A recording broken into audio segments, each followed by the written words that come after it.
नमस्ते बच्चों। आज संस्कृत में हम व्याकरण का अध्ययन करते हैं, क्योंकि बिना व्याकरण को पढ़े जाने हम संस्कृत में आगे नहीं बढ़ सकते। तो संस्कृत गद्य या पद्य को हमें पढ़ने के लिए, उसका अर्थ व्याख्या करने के लिए हमें व्याकरण जानना आवश्यक है। तो हम सबसे पहले प्रत्याहार, माहेश्वर सूत्र और प्रत्याहार के बारे में और उसके उच्चारण स्थान के बारे में जानना चाहते हैं, हमें जानना चाहिए। तो प्रत्याहार, संस्कृत में प्रत्याहार माहेश्वर सूत्र से बना है। माहेश्वर सूत्र शंकर जी के डमरू से, शंकर जी के प्रसन्न होने से 14 बार उन्होंने डमरू बजाया और उससे माहेश्वर सूत्र जो सूत्र निकला वो माहेश्वर सूत्र कहलाया। तो वह माहेश्वर सूत्र, वह 14 माहेश्वर सूत्र है। माहेश्वर सूत्र जो है अ इ ऊण ऋ ए ओंग ऐ औच है वरट लण यमंगलनम झभाई घढ़धक जब गढ़ दश खफ छठ चट कपय सर और हल। ये 14 माहेश्वर सूत्र हैं। अब 14 माहेश्वर सूत्रों को हम आसानी से कैसे लिख सकते हैं, सीख सकते हैं।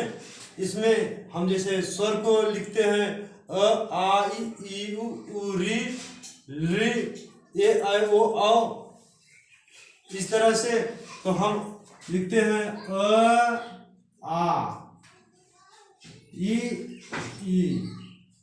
उ ऊ। तो हम इसमें अ को लिख दिए तो यहाँ अ है, अ को हमने लिख दिया तो आ का इसमें लोप हो गया। हम इसको इसमें समाहित है। इसी तरह से ई अगर हम लिखते हैं तो ये बड़ी ई लिखने की जरूरत नहीं पड़ती है। इसी तरह से छोटा ऊ लिखते हैं तो बड़ा ऊ हमें लिखने की जरूरत इसमें नहीं पड़ती है। इस तरह से हम एक माहेश्वर सूत्र बना लिए। दूसरा है री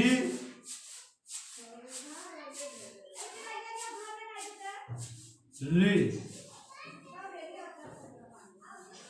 तो री और री, बड़ी री, तो अब री बड़ी री तो प्रचलन में है नहीं, तो हम छोटी री ही पढ़ते हैं और री में दीर्घ नहीं होता है, तो हम री और री लिख देते हैं। आया फिर तीसरा ए ओम, ए ओ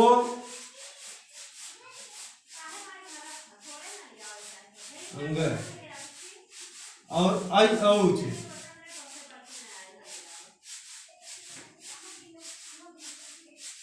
तो हम ए ओ ए अ होता है, वो अ होता है, लेकिन हम तीसरे माहेश्वर सूत्र में ए लिखते हैं, फिर एक छोड़ करके दूसरे को अपने, क्योंकि पाणिनि ने ऐसा ही उसमें सुविधा के अनुसार ऐसा ही उनके सूत्र को बनाए कि ए तीसरे में ए, फिर ओ आया और चौथे में आय और औ। फिर ये तो यहाँ 4 माहेश्वर सूत्र तक तो यह स्वर रहा, यह स्वर है। और ये 5वें से लेकर के 14वें तक अर्थात 10 माहेश्वर सूत्र में ये व्यंजन है। और इसमें सबसे पहले हम ऊष्म व्यंजन यह ह को रखते हैं, उसके बाद अंतःस्थ को, उसके बाद फिर हम वर्ग का 5वां अक्षर, फिर वर्ग का 4था अक्षर, फिर वर्ग का 3रा अक्षर, फिर वर्ग का 2रा अक्षर, फिर और का पहला अक्षर, फिर ऊष्म वर्ण हम रखते हैं। इस तरह से हम माहेश्वर सूत्र को हम याद करने के लिए हम आसानी से लिख सकते हैं।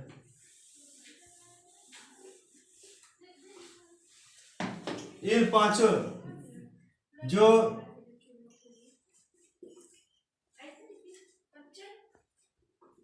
व्यंजन के पांचवें सूत्र से 14वां सूत्र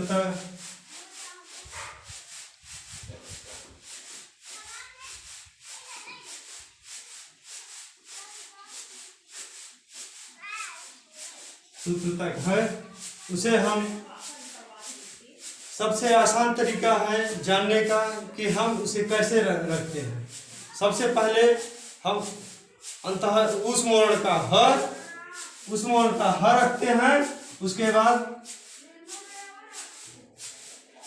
अंतःस्थ वर्ण का य र ल व, ये 4 वर्ण रखते हैं। उसके बाद फिर हम वर्ग का 5वां अक्षर, फिर वर्ग का 4था अक्षर, फिर वर्ग का 3रा अक्षर, फिर वर्ग का 2रा अक्षर, फिर वर्ग का पहला अक्षर, फिर वर्ग का, ये 5 वर्ग हो गए। फिर उसके बाद आता है ऊष्म वर्ण स ह, ये 5 वर्ण। इस तरह से हम 14 माहेश्वर सूत्र तक हम आसानी से रख सकते हैं। अब वर्णों का उच्चारण स्थान। तो वर्णों का उच्चारण स्थान तो हम तब याद बताएंगे जब पहले हमें वर्ण का प्रत्याहार बनाने आएगा। तो हम पहले ये जाने कि स्वर कितने होते हैं।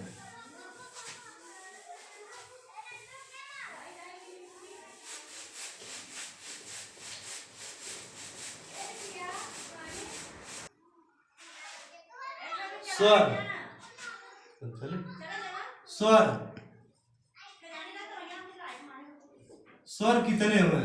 अब हम स्वर को अच भी कहते हैं, स्वर को अच भी कहते हैं। अच का अर्थ है कि माहेश्वर सूत्र का पहले माहेश्वर सूत्र से लेकर के चौथे माहेश्वर सूत्र तक अ से लेकर च तक जो भी वर्ण है उसे हम अच कहते हैं और वह स्वर है। तो इसलिए हम उसे स्वर को अच कहते हैं।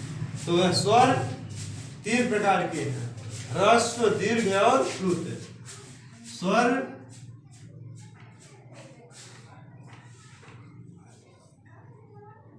तीन प्रकार के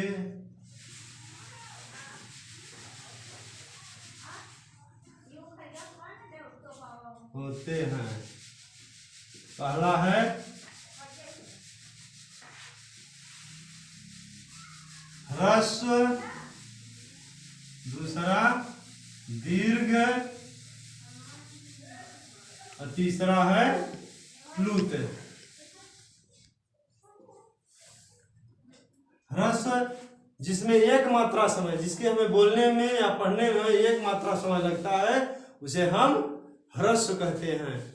जब हम किसी शब्द को बोलने में 2 मात्रा का समय लगाते हैं तो उसे हम दीर्घ कहते हैं। और जब हम बोलने में 3 मात्रा का समय लगाते हैं तो उसे प्लुत कहते हैं। जैसे ह्रस्व के लिए अ और दीर्घ के लिए आ। ह्रस्व में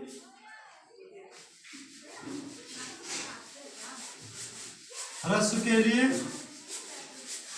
उदाहरण अ, ई, उ, और दीर्घ के लिए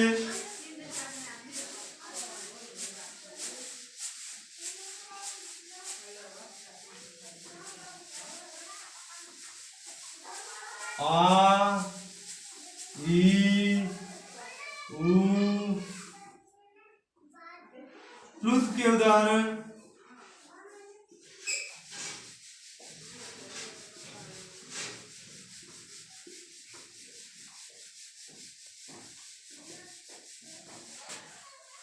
ओम।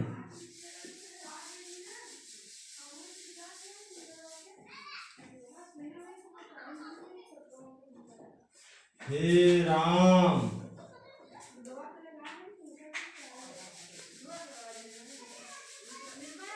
इस तरह से ह्रस्व, दीर्घ और प्लुत, ये स्वर 3 प्रकार के होते हैं। स्वरों के ज्ञान के लिए कौन से शब्द कहाँ लगते हैं और इसमें कौन सा मात्रा लगता है, उसके लिए एक दोहा भी है। जैसे एक मात्रो भवेत हर्षो,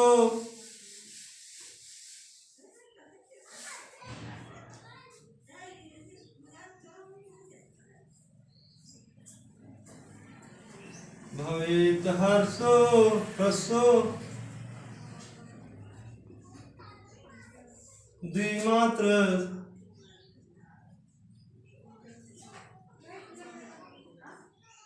द्विमात्रस्तु दीर्घ उच्यते।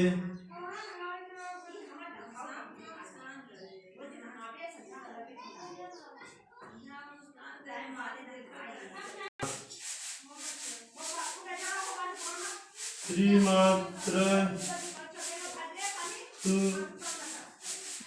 ऋतुगेयो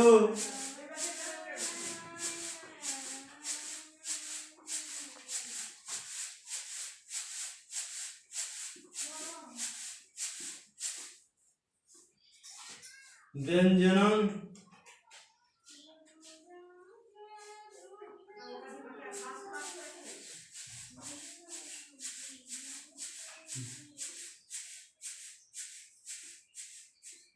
व्यंजनम मात्रिका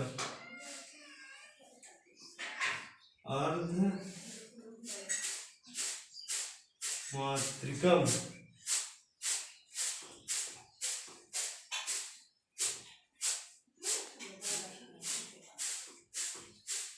एकमात्रो भवेत हर्षो द्विमात्रस्तु ऋतुगेयो।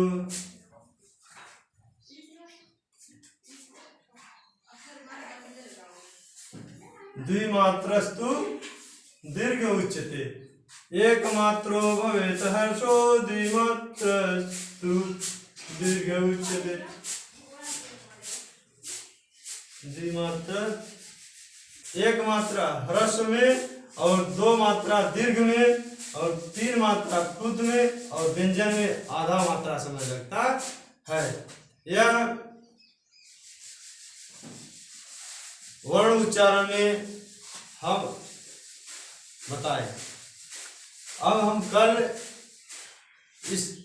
इससे हम व्यंजन के बारे में, ये तो आज माहेश्वर सूत्र और स्वर के बारे में इतना हम बताए।